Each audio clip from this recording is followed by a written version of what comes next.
Korang Sabah tahu tak? Korang auto ada pelindungan insurans hingga RM10,000. Paling best, tak payah daftar. Inisiatif ni akan bagi manfaat dan pelindungan sehingga 30 April 2028 kepada rakyat Sabah yang layak jika berlaku kematian atau hilang upaya kekal akibat kemalangan 24 jam 7 hari seminggu seluruh dunia. Korang layak dapat asalkan berumur seawal 30 hari hingga 80 tahun dan nombor IC ada nombor tengah kod negeri Sabah iaitu 12, 47, 48 dan 49.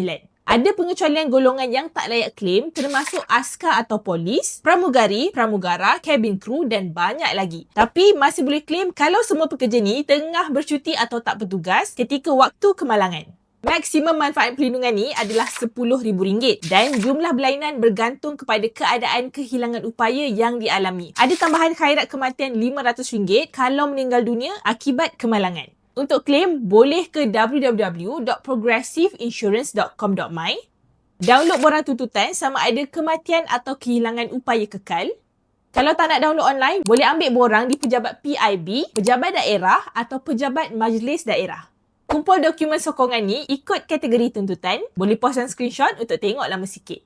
Kepilkan borang yang lengkap diisi dan dokumen sokongan tadi dan hantar sama ada dengan WhatsApp, email dan serah tangan atau post ke pejabat cawangan PIB.